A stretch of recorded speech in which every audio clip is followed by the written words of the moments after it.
¿Eso tienes que legalizarlo? No lo sé. Es que es lo jodido del capitalismo. O sea, yo no sería capaz de decirle a una persona que tiene que vender un riñón que se lo quite un dentista a toda velocidad y que se muera, o que lo haga con un buen cirujano. Yo no soy quien para decir que no tengo que vender mi riñón, ¿no? Pero es lo jodido de la situación. Entonces, ¿lo legalizas o no? Cuando abres un mercado y lo legalizas, obligas a todos los pobres a vender sus riñones. O sea, decir, ese es el mercado, eso es la salida de los pobres, y ya te dirán, bueno, ya no estás en paro, ya tienes la prostitución. En ese momento, todas las mujeres de los países pobres tendrán esa salida laboral como legítima. Si tú legalizas la prostitución, te dirán, hombre, ya, pero ¿para qué vas a estar aquí si tienes este mercado? O sea, ya es tu mercado legítimo, socialmente bien visto, suponiendo, que yo creo que nunca, pero bueno, da igual. Legítimo, es decir, abres una salida laboral para que las mujeres pobres se dediquen a ello. Y lo legitimas, luego lo aceptas como social, como moralmente adecuado. Yo no lo sé, ¿eh? Yo te estoy diciendo que eso es así. En el momento que regulas un mercado, pues metes a los pobres en él, claro. En un mercado de injusticia, ¿no? De alguna manera. El tema de las relaciones mercantilistas, si es posible hacer, bueno, yo tampoco lo sé, por eso digo que yo creo que en condiciones en las que el sexo, en las que no hubiera dominación patriarcal, seguramente sí. Los genitales son como un dedo, una oreja, una parte del cuerpo. Pero claro, obviar que tiene unos significados simbólicos sobre los que se ha edificado el edificio patriarcal es absurdo. Porque si, como te dicen, a mí me dicen, es que es igual que dar un masaje. Hombre, si dar un masaje fuera lo mismo que, voy a decirlo, que follar, o sea, o que te violaran, cuando te van a fastidiar te darían un masaje, no te violarían. O sea, cuando te quisieran humillar, fastidiar, hubiera una guerra, te darían masajes. ¿No? O sea, ¿por qué usan el sexo? O sea, ¿por qué se usa el sexo para fastidiar, para dominar, para humillar? ¿Por qué se usa el sexo y no los masajes? Porque tiene un significado, solamente porque tiene en sí no es nada. Podría ser los masajes, podría haber una sociedad que considerara que tocar la nariz es una humillación. Es que eso da igual, claro que sí, podría haberla, pero no es esta. En una sociedad sin dominación patriarcal, claro, o sea, claro que me da igual. O sea, no es nada con el sexo, ni siquiera con la compraventa de sexo. Es con los significados sociosimbólicos que tiene el sexo, la sexualidad en esta sociedad. La prueba de que no tengo nada contra la prostitución es que en realidad, como tú has dicho, hay otras prostituciones, la de hombres a mujeres y la homosexual. Es que esa me dan igual. ¿Por qué? Porque ahí no está en juego el poder de la misma manera. O sea, que a mí los hombres se prostituyan con mujeres, lo que he dicho antes, o sea, es que me da igual. Que haya chaperos me da igual, porque además en las relaciones homosexuales, generalmente, yo hice un estudio que no tiene nada que ver con esto, fue otra casualidad que me mandaron a hacerlo hace 25 años o así, de chaperos, y el poder lo tiene el chapero, el poder real. ¿Por qué? Porque es joven, y el otro suele ser mayor. Porque no hay esa diferencia, aunque es también matizable, pero porque hay un poder económico y tal. Entonces a mí no tengo nada contra te puedo tener, pero la compraventa en abstracto, igual que hay compraventa de todo. Yo no tengo nada en contra de la compraventa de sexo en abstracto, lo que pasa es que no es abstracto, es concreto. Los significados sociosimbólicos que se han edificado en esta sociedad patriarcal con respecto a la sexualidad son muy concretos. Yo creo, y no he tratado el tema de la sexualidad, le dedico una gran parte, y no lo he podido tratar aquí, por eso a lo mejor se ha quedado así un poco, ¿no? Pero creo que el feminismo tiene que plantearse como objetivo de construir los significados sociosimbólicos de la sexualidad que conocemos. Y eso no ayuda a la prostitución, al contrario, la prostitución mantiene el significado tradicional. Claro. Yo no digo... De hecho, no hay prostíbulos a las que las mujeres podemos ir. Exacto. Entonces tiene un determinado... No ver. Claro. Luego está claro que es patriarcal y... No, prostíbulos no hay, pero bueno, da igual. ¿Qué tipo de relación se establece en la prostitución? Pues una relación sexual... ¿Qué tipo de relación sexual, qué tipo de sexualidad se establece en la prostitución? Claro que hay clientes que no buscan. Cuando digo dominación, de nuevo estoy generalizando y es así. Además no es una dominación consciente, los hombres a lo mejor no son conscientes, es decir, es el significado de la propia sexualidad, que encarnado en hombres y mujeres. A lo mejor hay hombres violentos, hay hombres dominadores, pero no todos. No es nada, o sea, muchos de ellos simplemente dices, tú quieren ligar, pero quieren ligar porque para ellos ligar, vamos a poner, es dentro de esta sexualidad, es una sexualidad coitocéntrica, es por ejemplo, porque si quieres mastúrbate, y no lo digo en broma, mastúrbate, ¿por qué no te masturbas si te vale? Porque hemos establecido unos parámetros sexuales en los que eso no es sexualidad plena, por ejemplo, o no es sexualidad, porque, quiere decir, ¿por qué no hemos construido una sociedad en la que diga, bueno, la masturbación es lo máximo de la sexualidad? Pues podíamos. Entonces, fomentar la masturbación, decirle a los niños en los colegios, fomentar cómo se fomenta la prostitución, cómo se fomenta la sexualidad coitocéntrica, ¿no? Cómo se fomenta que el coito es el centro de la sexualidad humana, se fomenta en las películas, en las novelas, en todo. Eso es de hecho, si no hay coito, no hay sexo en esta sociedad, muchas veces. Entonces puedes estar masturbando todo el día, que como no haya coito, no hay sexo. Entonces, bien, ¿por qué eso, la prostitución lo reafirma, esa sexualidad? Y yo creo que como feministas, uno de los objetivos del feminismo, por lo menos en los años 60 o 70, como teoría radical de la sexualidad que era en su origen, es de construir esta sexualidad coitocéntrica, patriarcal y tal, y por tanto, yo creo que estar en contra de algo que fomenta esa sexualidad o que te dice que eso es la sexualidad, pues es tal. Pero como digo, eso no quiere decir, o sea, eso sería... Es decir, que hay una ideología por debajo, es lo que te quiero decir, ¿no? Que es qué tipo de sexualidad se está fomentando, qué tipo de ideología sexual subyace, y creo que como feministas no podemos estar de acuerdo, ¿no? Y nada, ya he acabado porque te he dicho lo de otras prostituciones y lo de los límites, efectivamente, eso es uno de los problemas para mí más importantes por los que no se puede estar en contra de la prostitución, pero yo lo he dicho. Es decir, ¿qué es por ejemplo, estar desnuda en un bar de topless o como sea, es prostitución? ¿Dónde establecemos el límite? Hay muchísimas cosas a las que las feministas no se oponen. Vamos, cuando hablamos de prostitución decimos, sabemos lo que es prostitución o queremos saberlo, pero es que claro, hay una serie de ahora mismo, una sociedad en la que mercantiliza el sexo de esta manera, hay una serie de actividades que es muy difícil deslindarlas y sería muy injusto castigar a unas y no a otras. ¿Es prostitución los bares de copas donde a lo mejor no hay contacto sexual pero ellas van desnudas?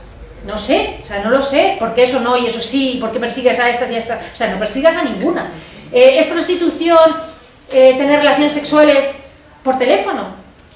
Por ejemplo, ¿no? Los teléfonos de eróticos, ¿es prostitución? Yo no lo sé, o sea, pues es lo mismo, ¿no? Pues no hay contacto físico, no lo sé. ¿Por qué ese tipo de... entraría dentro de la prostitución? Fomenta la misma sexualidad, haría lo mismo, pero sin embargo, eso no se persigue y nadie propone que se persiga eso. Por lo tanto, ese tipo de... hay tantas... los límites están tan poco claros que no se puede... o sea, que no se puede perseguir a unas y no tener claro por qué persigues a esas y no a las del... Es decir, no lo digo diciendo que tengas que perseguir a todas, no persigas a nadie, porque realmente es una cuestión... ahí sí que es una cuestión, en la mitad de los casos, es una cuestión de orden público. Estás persiguiendo a esta porque molestan.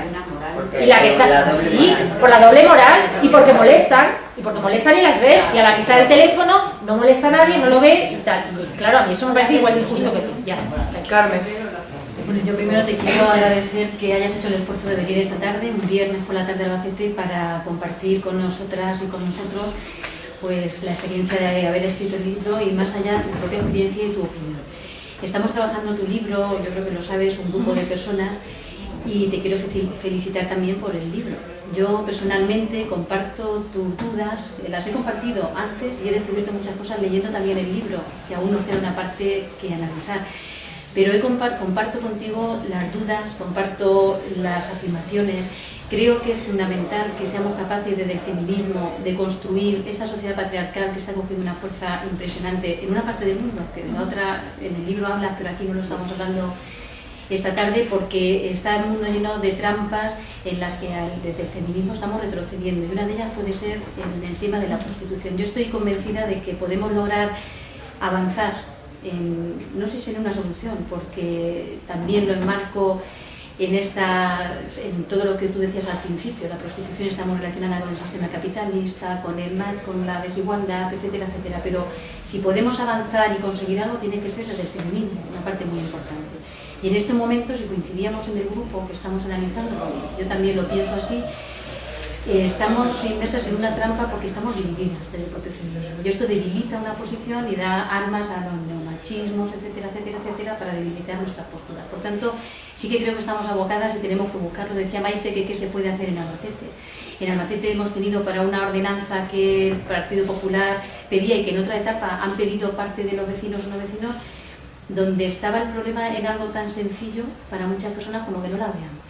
5 prostitutas en la calle que no las vemos, y tenemos una alcaldesa diciendo que ha acabado con la prostitución, y a una parte del feminismo estando tranquilas con eso. Por tanto, yo creo que sí que hemos vuelto con la lectura de tu libro y con el debate, y yo creo que con estas nuevas reflexiones a ver la necesidad, yo al menos sí la veo, de que seamos capaces de ponernos de acuerdo del feminismo, mujeres y hombres, en unos conceptos, en unos mínimos, ¿para qué? Para salir más fortalecidas, ¿no?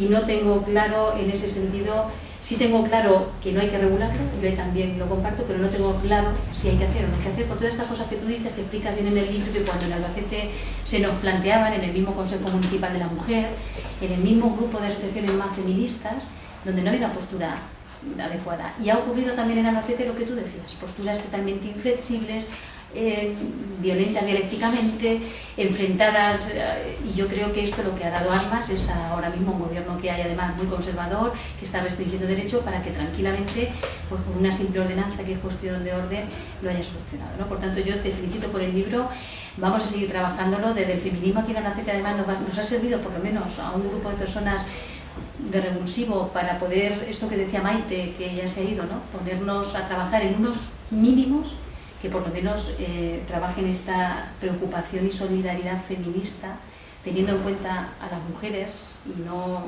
hablando por ellas, ¿no? Que también lo decías en tu libro. Entonces, bueno, pues quería agradecértelo, quería decirte que aquí está sirviendo, que a mí me ha servido para repensar dudas que yo he tenido, las he tenido como abogada, como feminista, soy alcaldesa, soy concejala, he estado en un consejo municipal de la mujer. Y yo creo que no es bueno regular por todo lo que tú dices, si bien es cierto que no podemos estar contentas diciendo no regulamos y obviando una realidad que hay en Albacete, en España y en el mundo, con una serie de desigualdades muy grandes provocadas también por los sistemas capitalistas y por todas las trampas que arrancan en su raíz del patriarcado, desde mi punto de vista también, y que todavía se está consolidando y que con estos gobiernos, desde mi punto de vista de derechas, vamos a volver a consolidar todavía más, las decentes, las indecentes, las casadas, las solteras, y nos vamos quedando unas y otras tranquilas en nuestras posiciones, y yo creo que esto no es sencillo, como tú decías, ¿no? Por tanto, agradecerte que estés aquí, agradecerte personalmente lo que a mí me está sirviendo, y yo creo que también en Albacete va a servir para buscar puntos de encuentro y espero que lo consigamos, espero que sí. ¿Puedo ver yo? Ah, No, perdona, Juan y después en todo caso. Pocos hombres y los pocos tampoco los hay que hablar, es que decís, bueno, Beatriz, en primer lugar, te felicito por la exposición que has hecho, no conocía el libro. He trabajado algo con el tema de la homosexualidad, soy muy amigo de Vicente Batallé, no sé si lo conoce, a Vicente, que es vicepresidente de la Asociación de Lesbianas, Gays y Transexuales de España, o me parece, o de Valencia, bueno, soy muy amigo de Vicente, por lo cual lo digo para que me sitúes en el espacio, por lo menos en el tiempo. Bien, en primer lugar, felicitarte por el libro, me ha parecido una buena exposición. Si somos 30 personas aquí, entre hombres y mujeres, tenemos seguro 30 posiciones diferentes, seguro.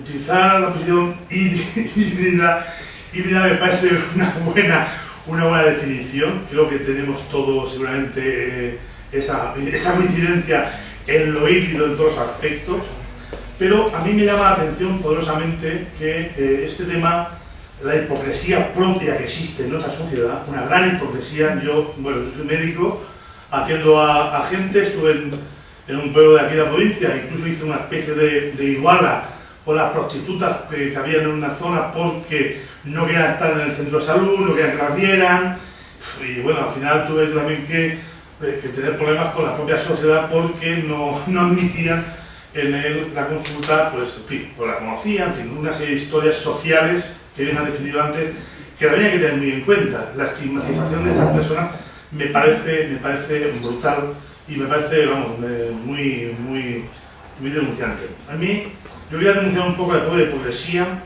el poder económico de la economía Berlusconi dichoso con la prostitución pública que ha hecho, y mucha gente ha mirado de reojo al tema, o el Can Strauss famoso, me parece una vergüenza total, y no se ha tratado como se merecía desde el punto de vista, no se ha tratado, y aún estamos todavía con los debates con el tema de...